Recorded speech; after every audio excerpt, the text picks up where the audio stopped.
What's going on, everyone? Welcome to our third episode about Nation of Homeowners. If you haven't got the book already, you need to make sure you get it. But the fact that you're here for the third episode, you probably already have. So we're excited for this third episode with Nick J. Gouché. Nick, how you feeling? Blessed, my brother. Excited, pumped, inspired. You inspire me, man. Thank you that you and I are on this journey together. I'm glad that we're being used as vessels to do good work. Absolutely. Absolutely. So one of the things that I really enjoyed about the book is the Wealthy Homeowner Formula. Really enjoyed how you put that together. And so you make it very clear that getting the keys, it's a great moment, but it's just the beginning. So I would love if you could walk us through the Wealthy Homeowner Formula and why every aspiring homeowner needs it. This is huge. This is probably maybe they're all important chapters. This one is critical because this one is about disrupting an entire industry. When you buy a home today, you come to a mortgage banker, loan officer like myself. We'll look at your documents, your income, your gross, not what you take home, your gross. And then we usually qualify you on your max purchase price. We factor in your student loan debt, your credit card debt, your car loan debt. We don't factor in what you eat, how you spend your money, childcare cost. And so what you have is many people who buy a property unprepared to own the asset because there wasn't a full view of their property. So in the chapter, I say that the lender might tell you what you qualify for, but you must know what you can afford. That's critical. Why does that matter? Because if you look at a survey I just saw on NerdWallet, you have almost 40% of Americans who own a property have buyer remorse. Why? Because they had annual maintenance costs they weren't prepared for. They didn't know they should have money set aside for their mortgage payment. They didn't factor in a loss of job and still been able to carry that mortgage. Why does that matter? Because today, almost 6 million people are behind on their mortgage. That's 15% of all American homeowners who have a mortgage. That is crazy when you compare that to in 2008, 8% foreclosed on their property. So that's double the rate at stake. Alarming. People, once they buy the property, of the 15% who buy that property too, say that they can't continue to live their life either. And so you have people who might be rich in equity on paper, but in their life, they feel the stress of the dollars not being there. And so I wanted to challenge the market and say, let's not just create homeowners. Let's create a wealthy homeowner. What is that? Somebody who owns more than their home as an asset. Somebody who, before they bought that property, was able to factor in their other costs so they know what they can afford. It's a way to empower somebody to own that property with confidence. And we're the only company, there's 19,000 mortgage companies in the country. There's only one doing this. And that's our company. And it says a lot that you are looking at it in this way, because I can't tell you the number of like videos and TikToks and stuff that I've seen with people who are stressed because they bought too much home and they just went with, in some cases, the max of what they could qualify for without considering the whole picture and the net, which in the book, it goes into that and just talks about how to break that down. And so I think it's great that your company is emphasizing that, because not only will you get folks into the home, is a greater likelihood that they'll be able to keep the home over the long term and reap all those benefits that we've been talking about throughout our conversation. 100%. We are going to build the Merrill Lynch of mortgage banking. We're going to build the Goldman Sachs of mortgage bankers. We're going to be the most trusted mortgage company in America. Why is that? Because every business knows that there are three core components of any great business. That's your revenue, that's your free-flowing cash flow, and your cost to acquire a customer. Those three things control any company, no matter what you do. And most people are short-sighted. I built my career not wanting to have a great month, but a great career, which means that I play a long-term game. Most people underestimate what they can do in a year. They underestimate what they can do in 10 years. So great business leaders, I believe, have a great vision for the future. If you have that vision, you could earn that kind of equity in your customer. They refer you more customers. So your cost to acquire future customers is a lot less because every customer is an interview for them to see how trusted you can be. If you can empower somebody with certainty, with hope, and with trust, they will tell all their friends and family about you. You can explode your business. So I'm excited about it. I love that. I love that. So the great thing about the wealthy homeowner strategy is that you go beyond the checklist that a bank might have or that a typical lender might have. And I want to build upon that. So Sure. what does it look like to truly be ready for a home in a way that builds wealth and not the stress that we were talking about just now? So when we look at our model, which is being built as a proprietary model for us, again, what does it mean? So our loan officers are being trained not just to be traditional LOs, but to think more like wealth advisors. Why does that matter? Because 73% of Americans do not have a financial advisor, okay? But 94% who buy a home use a loan officer to finance their property. There's a gap. You could bring a network to people to help create the value for that person. So for us, the same process, you come in, we quickly get you pre-approved. You have that pre-approval, but then we also give you a budget and say, hey, here's what you qualify for. You make 10 grand a year, but I noticed on your pay stubs, you only take home $7,000. Okay, let's write down your budget now. What are you paying for childcare, eating out? You write that stuff down. That tells you how much you can afford remaining after you take care of all that cost. Why does that matter? Because let's say, Sam, if it's you, and if you knew, oh, you know what? I could buy that property, but I know I have to just cut down how much I eat out, and I could still enjoy my life. I'm going to cut down my Starbucks a little bit. Or, you know what? I'm going to pay down that car first before I do that. That'll free me up to have peace of mind and to have more income left over to save for other assets. That's the first part. That's number one. Once we buy your property, we don't stop there. We got to keep going. It's like, remember the scene in Boomerang when his dad had the mushroom outfit? He was like, you got a cord. He said, no, I got the belt too. You got to keep going, right? So after we help you buy the property, now we invite you to our network of other partners. So after we close our transaction, we realize this too. 52% of people who buy a property don't have life insurance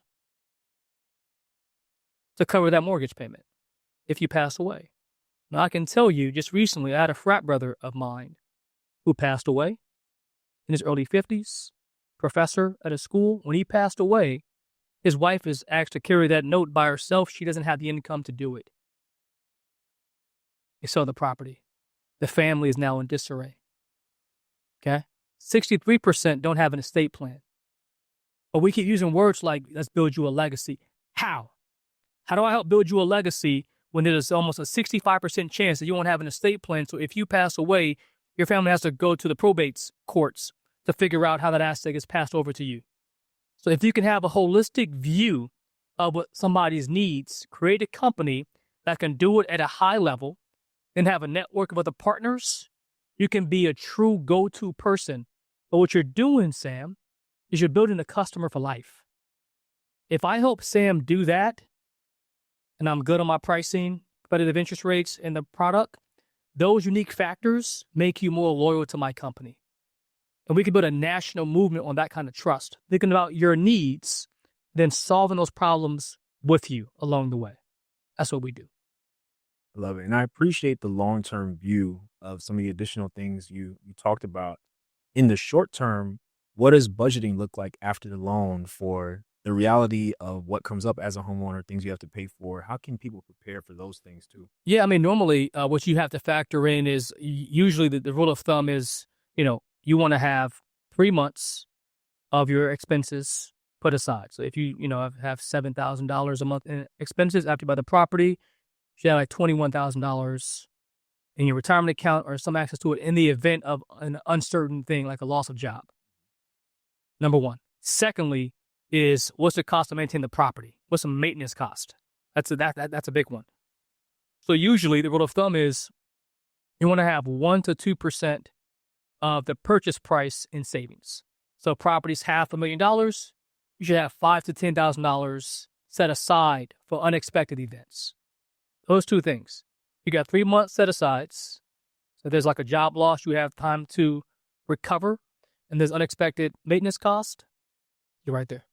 Yeah. Again, not a lot of things, but just like these small additions is really critical, because I tell you, for me, brother, I want people to know how much our company cares. And I think that if you can sell a company on how much it cares and thinks about the future, people will know that you care, and they'll give you an opportunity. And with the opportunity, we can convert more customers into home buyers the wealthy way. I love it. I love it. And I think the trust factor that is going to be built in the company is really going to mean a whole lot, because these days there seems to just be a mistrust of companies, corporations, whatever you want to call them. There seems to be a big mistrust factor. So I think you have a great opportunity to be a differentiator and actually be the company that people can trust, and that's really going to look out for their best interest. And I just keep going back and thinking back to, not just going off the pre-approval, but looking at your whole budget. And I mean, I'm getting excited thinking about it, because it's going to build a nation of not only homeowners, but sustainable homeowners who can keep their homes for the long term. And give me some. That's it right there. Generation after generation. That's right. Benefiting from that choice. That's right. I mean, look, I want to give you my mental model, okay? Because every great company should try to find, has this worked before, or is this like a new phenomenon? It's not. 1950, Merrill Lynch was the number one number one investment banker in the world. 1950. How was that? Because 12 years prior, Charles Merrill had a vision to be the most trusted investment banker in America. Let's go back, 1929 of June, 3 months before the market crashes. He writes a letter to his customers, and he posts it in the Wall Street Journal. He tells Americans, get out of the market. You're over leveraged. You're buying on margin. What does that mean? The stock price is 100. You put in 10. You're going to finance 90. If that stock comes down just 5%, you have to pay back that margin. It means you owe $90 times the number of stocks that you have. You're levered up. Get out the market. It's going to crash. They thought this guy was crazy. His customers who listened to him, they saved. They prevented a loss of, I think, in today's dollars, like $30 billion. And he said, I'm going to build a company from Wall Street to Main Street as the most trusted investment bankers in America. In 12 years, the largest, most profitable brokerage in the world, 114 years later, is still standing. If you can have a long-term view, if you have a philosophy as a leader to care about the company doing right, play the long game, the opportunity is massive. That's my thought process. I think that's a great way to approach the venture, because trust is everything. Trust is absolutely everything, and a great foundation is being laid right now. Thank you, brother. I appreciate that. Thank you. So one of the things that you talk about in the book, Nick, is passing down not just property, but also principles. And so I'm curious to hear your thoughts on this. What does it look like to build a culture of wealthy homeowners, building upon the formula we talked about, and not just one-time buyers? So when I mention the word principles, is I want to pass down habits. What does it mean for my daughter to see that because her parents own a home, we have to sit down and talk about a budget? 69% of kids grow up in a home whose parents do not talk about money. So you can have a degree in finance and not know about money. You can have a PhD in education and not teach about, nothing about finance. It's not taught in our home. These are principles. What does it mean for just this morning, Yana, my daughter who's 7, she's like, Dad, how much do we need to go to Hawaii? Right? I said, well, it costs about $6,000 for the whole family to go. We got a big family. The family is 6, right? $1,000 a piece. Travel, airfare. She said, oh, do we have that? I said, well, we have that, but the money now has to go to our mortgage payment. And then you have private school. So does your sister. So does your daughter. So does your private school mortgage. So now it's not that we have the money. We have to pay for everything else first. And then once we pay for all that, then we have money put aside for that trip. But we have to plan for it. What am I teaching Yana? I'm teaching her to defer her desires to the future and to know that she's still missing out on nothing. Her life is still great. What does that mean if you can pass down that generation of knowledge to kids who say, I can wait for what I want. I'm willing to pay the price today. That makes sense to me. And when you own a home, for example, more times parents, they sit down with their kids. Their kids see that parents have to budget. They can't do what they want to do when they want to do it. Those principles lay down the foundation for great kids to become great adults. What's that been like just with your family overall and just having those talks and teaching them about money and real estate and all that? What has that been like for you? My mother, she told you this all the time. We talked about, I didn't have this frame of reference. So what does that mean for me is that I know I'm preparing my kids to be much better than I am, which is the key. I know growing up for me, it was about the flyest Jordans, all the clothes. I didn't care about none of that, bro. I just wanted to be the coolest kid on the block, right? That was what I wanted to do. And my mom wanted us to have those things. She didn't have those things. So I know for her, buying us something meant that like she gave her kids something that she didn't have, right? Not being laughed at. There was 11 of her. There's 11 siblings in total, 11 kids. She was the third. So there's much that you don't have much. You always want more. You're in school and kids laugh at you because you're wearing your sister's hand-me-downs. You know what? That's a mental trauma on a child. That's not going to be me. So she made sure we had the nicest. That won't be, but do we not have? We had no money knowledge. So I go into college and first thing I do is every credit card company I could find that was on the campus, I'm signing up for it.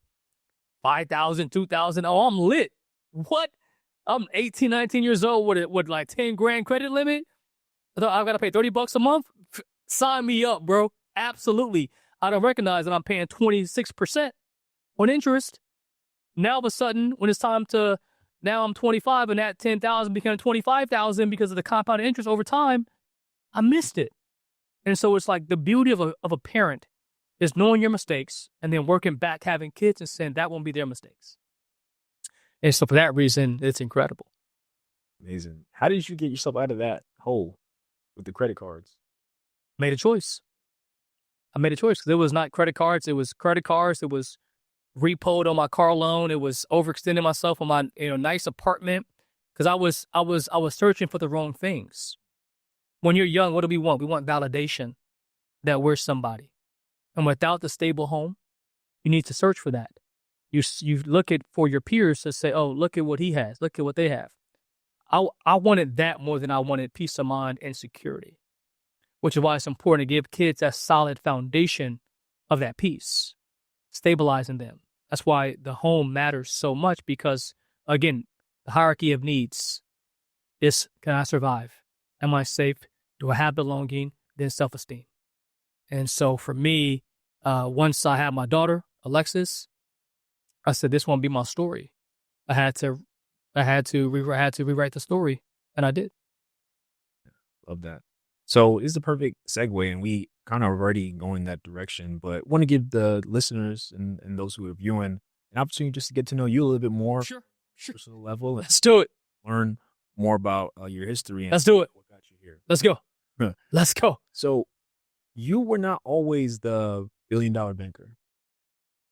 There was a time when the phone wasn't ringing and you were not producing at the level that you wanted to. Can you take us back to that time? Sure. Absolutely. 2009,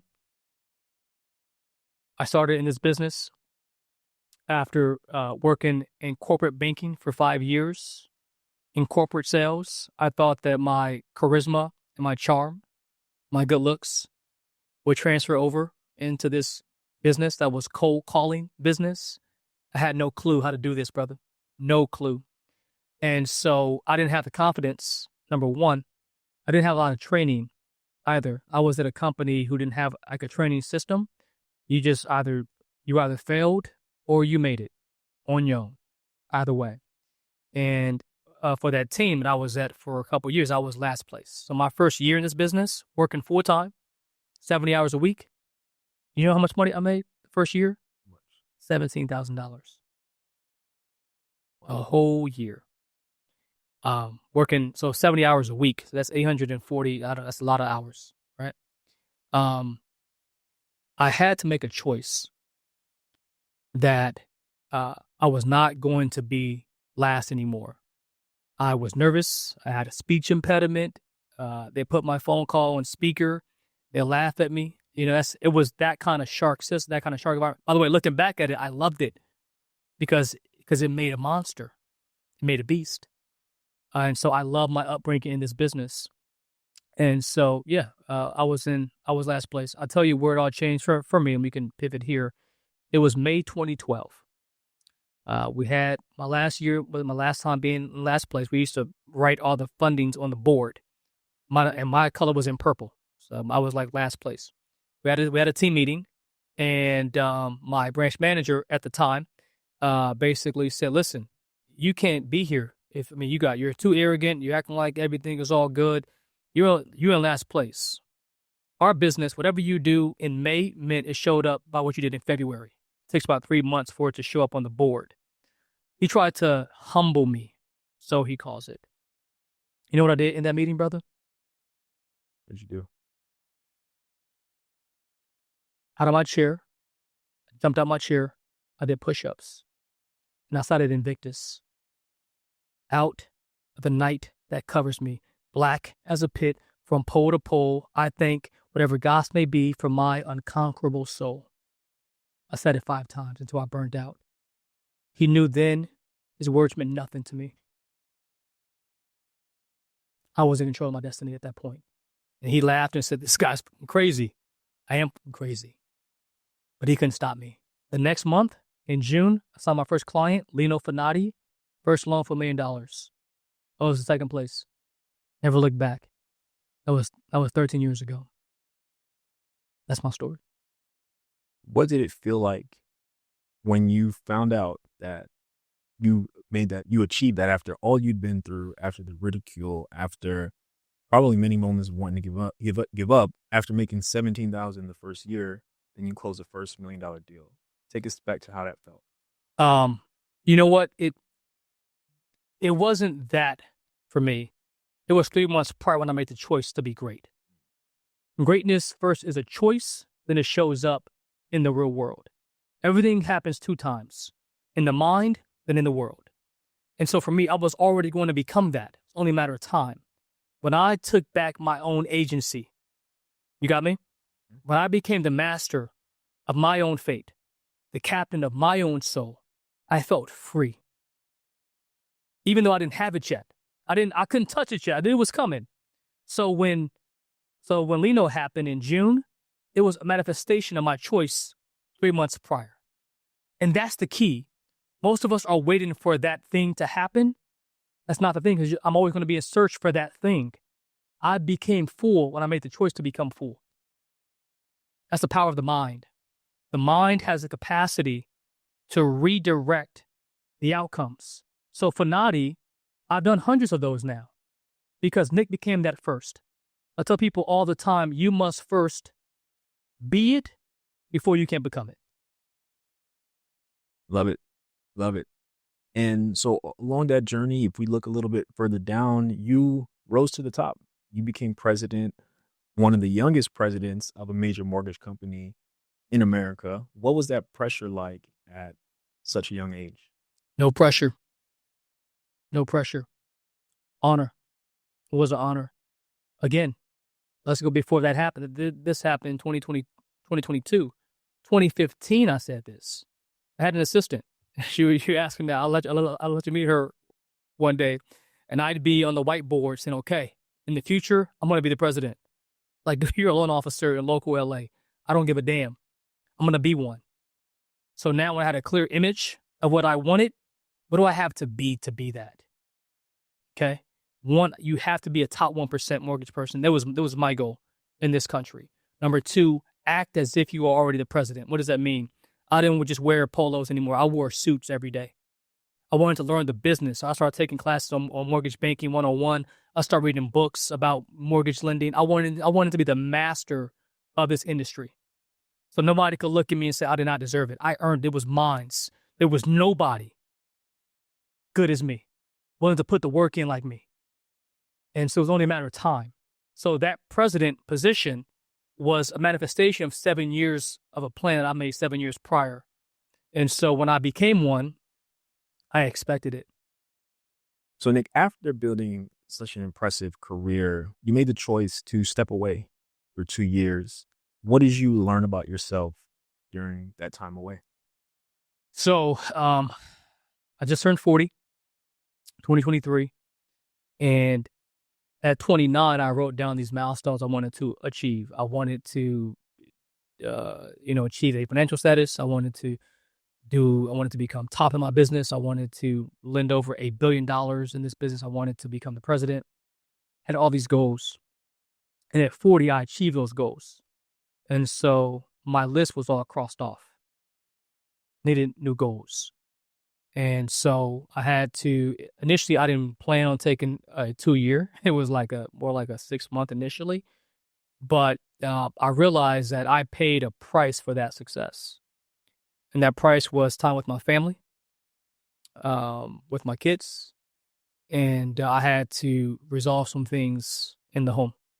And it's easy to be or want to be a, public success and a private failure. I don't want that. Well, one of the things for me on my journey was one of my partners, whose name I won't say now, but he was much older than me, 40 years my elder. And he told me the cost of his success. And I saw it in real life. I saw how his kids did not want to be in his life and resented him a great deal. And he said, maybe I paid too much for my success. It's tough because I still want to climb the huge mountain, but I want to do it with my family intact. I grew up without a father in my home. So did my father who raised me and my grandfather. So generations of men without a father in the home. I have a son, Nicholas II. He's 2.0 of me. He's 3. He's better than me. My kids are incredible. Alexis, my oldest, she's smarter than me. 18, incredible. I love them with everything that I have. And so I had to, really invest in them. And then at the same time, I didn't realize how much I love writing because I wasn't really a writer like this. But in that time, man, we wrote a lot of books. And I just loved the idea of telling a story because I realized this is a principle of, I love history. Cicero is a Roman. He was one of the first Roman head of the Senate to come from nothing. And he was known as a great orator.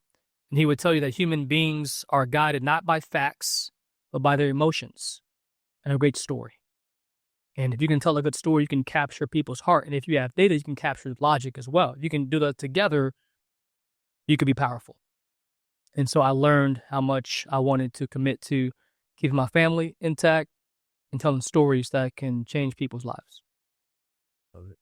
And how has your family changed in the last 2 years, just with you being able to spend a lot more time than you had before?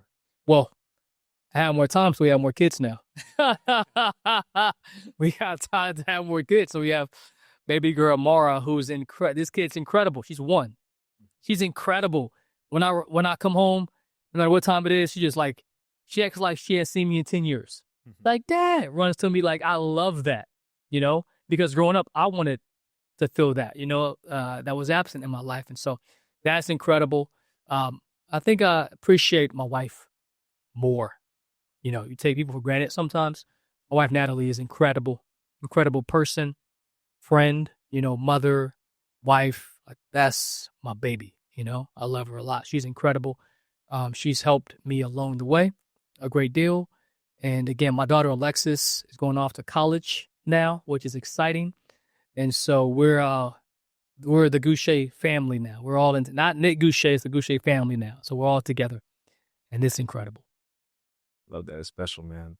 So launching a new mortgage company is not an easy thing, especially in this market. So would love if you could talk a little bit more about the mission behind this next chapter and really sum up for the audience. We've talked about it a little bit throughout, but sum up why is it going to be the most trusted mortgage company in the country?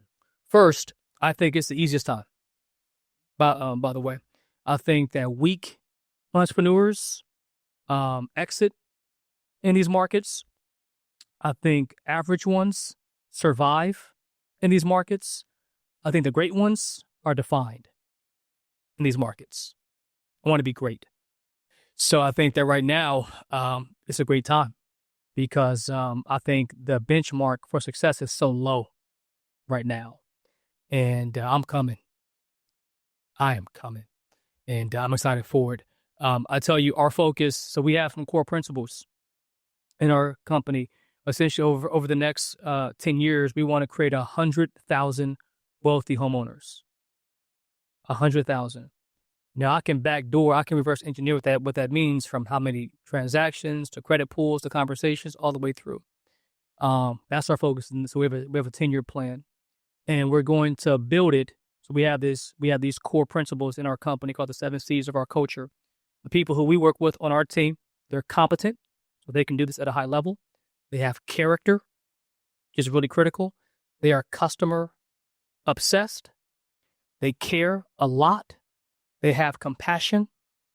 They have commitment. They're confident. This is our team. And so as the leader, founder, my job is to hold people true to that vision. Customer obsessed. Look, I want to close every transaction that we can. And if a customer says, Nick, I can figure it out, we're going to close this escrow. We're going to close the loan in 14 days. No problem. But we want to empower people. America is a free society. You're free to do what you want. People don't have to work with me. I'm not special. I have to go earn their business every single day. No matter how great I want to be, I have to show up in the transaction, in my pricing, my interest rates, in the payment. I have to still compete for the business. And so we're somebody, we want to compete. We want to win. We want to outserve. We want to outserve the customer. We don't want anybody to care more about our customers than we do. I think if you truly have conviction for that and you're playing the long game and you're building this thing up slow, I think people can truly be inspired to be a part of that kind of company, both to work there and to support that business to help them achieve their goals. That's our vision. Love it. And last question, Nick, and I really like this one. What advice would you give to the younger Nick, the one that's just starting out in the mortgage world and full of doubt, but also full of a lot of dreams and things he wants to accomplish? Talk to him. What would you say? First, I want him to know that I love him, that he's worthy. That's important. I want him to know that he is going to go through a lot and he's going to have a legendary life. I want him to know that even though he has fear, it is his belief in himself and in God he should always listen to. That fear is a distraction, that it is meant to serve only the purpose of your conviction. Because fear is there for the enemy to remind you that you have a great purpose in your life, and they're trying to limit how far you can go. Don't listen to it, Nick. You got this. You're special. You're one of a kind. And you're going to prove to the whole world that anybody can dream big, can do bigger, and be great. Special. I think so. Listen, I am excited for what's to come, my brother. I'm excited for your life. This is only the beginning. Solomon's in the back. You'll meet him pretty soon. For my brother in the back, we are going to build a historical movement of epic portions. History is going to document this truth, that people came together to unite the country for a common purpose, to build a great future for our kids, for ourselves, and we will do it together. So the book is 20 years of labor, 5 years of love, 3 years of revisions for one person, and that's you. Every person who has a dream to hope, to restore their dream to own a home one day. It is possible. You can do it. This book will show you how to do it, and then work with our company to help you do it. I won't just tell you, we'll show you. So get ready. Let's go.